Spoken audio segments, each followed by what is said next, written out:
Hello, नमस्कार, welcome to अर्थनीती. मी गजानन बस्के. दारिद्र्य हा टॉपिक आपण कन्सेप्ट, फॅक्ट्स, त्याच्या वेगळ्या समित्या या अँगलनी करतो आणि त्यात बऱ्याच समित्या, त्यांचे फॅक्ट्स ज्यावेळेला आपण वाचतो तेव्हा ते न कळण्याचं एक काही रिझन असा आहे की त्या समित्या संदर्भातील लागणाऱ्या काही कन्सेप्टचा पार्ट हा आपला क्लिअर नसतो. जसं की फॉर एक्झाम्पल, दारिद्र्य रेषा.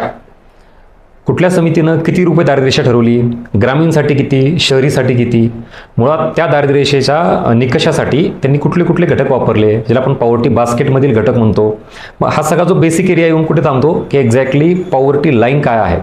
म्हणजे नेमकी दारिद्र्य रेषा ही संकल्पनाच माहीत नाही आणि आपण दारिद्र्य टॉपिक करतो, समित्या, त्याचे आकडे, आणि मग ते काय होतं, फक्त पाठांतराचाच आपल्याला भाग येतो. समजलं तर पाठ करायला अजून जास्त सोपं जाईल, परीक्षेत पण त्याचं आउटपुट मिळतं.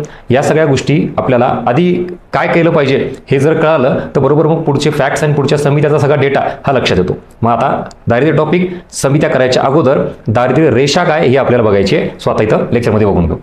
ही आहे दारिद्र्य रेषा आणि हा सगळा जो एरिया आहे ना आपला इकॉनॉमिक्स गाईड बुकमध्ये व्यवस्थित तुम्हाला दिलेला आहे. म्हणजे तुमच्यापैकी काही जणांकडे नसेल तर पूर्ण महाराष्ट्रात इकॉनॉमिक्स गाईड बुक अवेलेबल आहे, तुम्ही बघा आणि याच्यानुसारच मग हा सगळा कंटेंट की एक्झॅक्टली दारिद्र्य रेषा काय आहे आणि पूर्ण दारिद्र्य रेषाच एवढी समजून सांगितलेली आहे. म्हणजे आपल्याला आधी हे कळायला पाहिजे की दारिद्र्य टॉपिकमध्ये काय करायचं नेमकं, ज्याला आपण बेसिक एरिया म्हणतो. फॅक्टसाठी सुद्धा तुम्हाला कन्सेप्टचा बेस लागतो, तरच फॅक्ट्स लक्षात राहतात आणि पाठ होतात, अदरवाईज नाही. ठीक आहे. सो हा सगळा दारिद्र्य रेषेचा प्रकार आहे. बघा, दारिद्र्य रेषा म्हणजे इथे एक लक्षात ठेवायचं, एक निकष आहे. तो निकष म्हणजेच तुम्हाला काय करतो, किमान, हा शब्द इम्पॉर्टंट आहे, जीवनावश्यक गरजा, मूलभूत गरजा पूर्ण करण्यासाठी किती रुपये लागतात, तो म्हणजेच दारिद्र्य रेषेचा निकष असतो. फॉर एक्झाम्पल, मी इथं असं उदाहरणात घेतलं, 100 रुपये हा माझा निकष आहे. कशाचा? मूलभूत जीवनावश्यक गरजा पूर्ण करण्याचा, आणि त्यालाच आपण काय म्हणतो, दारिद्र्य रेषा. मग इथं 100 रुपये ही काय आहे, पॉवर्टी लाईन, दारिद्र्य रेषा. आणि MPCE म्हणजेच काय, monthly per capita consumption expenditure. Consumption expenditure म्हणजेच उपभोग खर्च. याचा अर्थ एका व्यक्तीला स्वतःच्या मूलभूत जीवनावश्यक गरजा पूर्ण करण्यासाठी लागणारा जो खर्च असतो त्यालाच आपण उपभोग खर्च म्हणतो. आणि मग तो उपभोग खर्च म्हणजेच इथं किमान जीवनावश्यक गरजा पूर्ण करण्यासाठी तो किती ठरवला आपण, 100 रुपये. सो यालाच काय म्हणायचं, दारिद्र्य रेषा. पण तो किमान असला पाहिजे बरं का. ठीक आहे. मग आता याच्यावरून काय कळतं, 100 रुपये हा जर निकष ठेवला तर या 100 रुपयापेक्षा जास्त उपभोग खर्च करणारे व्यक्ती, म्हणजे ज्याचं उत्पन्न जास्त आहे, 100 रुपयापेक्षा जास्त ते खर्च करतात, याचा अर्थ हे सगळे व्यक्ती इथं कुठं आले, APL मध्ये, अबाव पॉवर्टी लाईन. ही पॉवर्टी लाईन ही हा निकष आहे आपला 100 रुपयाचा. मग 100 रुपयापेक्षा जास्त उत्पन्न असणारे व्यक्ती APL मध्ये,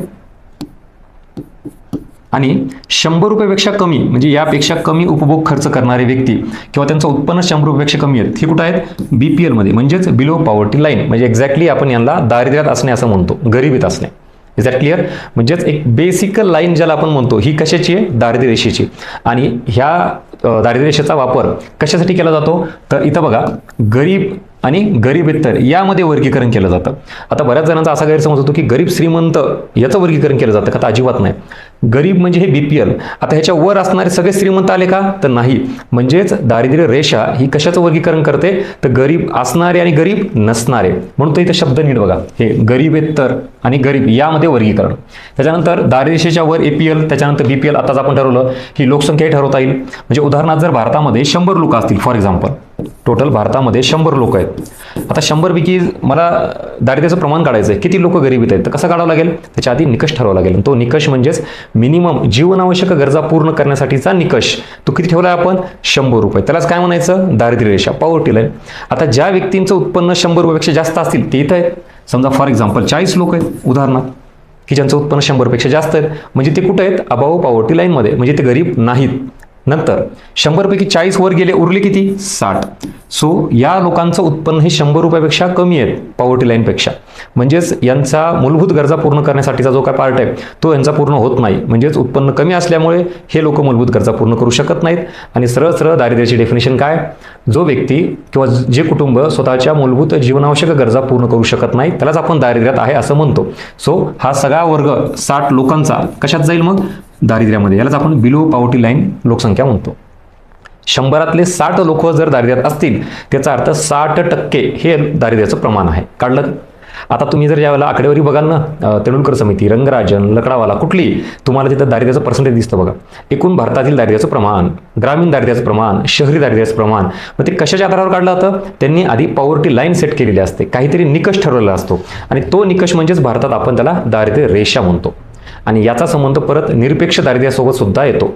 मला कमेंट बॉक्समध्ये मेन्शन करा, निरपेक्ष दारिद्र्यासोबत येतो की सापेक्ष दारिद्र्यासोबत येतो. ही सुद्धा कन्सेप्ट आपल्याला क्लिअर असणं अपेक्षित आहे. So this is all about poverty line. याची बेसिक आयडिया तुम्हाला मी देण्यासाठी हा व्हिडिओ बनवतोय. काय होतं, टॉपिक जावा का फार मोठा आहे, कन्सेप्ट खूप आहेत, पण सगळंच इथं शक्य नाही करणं. त्यातल्या छोट्या गोष्टी ज्या तुम्हाला आत्तापर्यंत कदाचित आपण दुर्लक्षित केलेल्या असतात, किंवा टॉपिक तर सगळा माहिती आहे पण त्या टॉपिकचा एखादा कुठला तरी एरिया असतो जो खूपच बेसिक आणि गरजेचा असतो, तोच आपल्याकडून बाजूला राहतो. आणि त्यामुळे मग काय म्हणतो, त्याला बेस जर कच्चा असेल तर वर कितीही बिल्डिंग बांधली तर काय होणार, ती कोलॅप्स होणार आहे. सो कसा वाटला हा कंटेंट, हा व्हिडिओ नक्की आवडला असेल तर लाईक करा, तुमचे फीडबॅक मेन्शन करा, यूट्यूब चॅनल सबस्क्राईब करा. कारण मागेही काही बऱ्याच दिवसापासून मी आपल्या येणाऱ्या पुढच्या परीक्षेसाठी, मग ते राज्यसेवा असू दे किंवा कंबाईनची एक्झाम असू द्यात, त्यासाठी हे छोटे छोटे इनपुट्स माझ्याकडून तुम्हाला मी देतोय. काय प्रगती ही अशी छोटी छोटी इम्प्रूव्हमेंट केल्यानेच होत असते. एकदाच भरपूर काही सांगितलं, तुम्हाला डोस दिला तर तो पचणारे नाही आणि आपणही स्वतःही ते इम्प्लिमेंट करत नाहीत. त्यामुळे जसं जसं छोटं मला जिथे जो एरिया वाटतो की जो तुमचा वीक आहे किंवा तो डार्क एरिया आहे, मी तुमच्या समोर आणायचा प्रयत्न करतोय. आता या एका छोट्या कन्सेप्टवरून तुम्हाला दारिद्र्य या टॉपिकबाबत तुम्ही ज्यावेळेला आता सेल्फ स्टडी कराल ना, वाचाल, तेव्हा नक्की तुम्हाला फायदा दिसून येईल की मुळात दारिद्र्य रेषा काय आहे, त्याच्यानुसार मग वेगवेगळ्या समित्यांनी दारिद्र्याचं प्रमाण कसं मोजलं हे तुम्हाला लक्षात येईल. ठीक आहे, चलो, थँक्यू सो मच. भेटूया परत एका नवीन कन्सेप्टमध्ये. थँक्यू.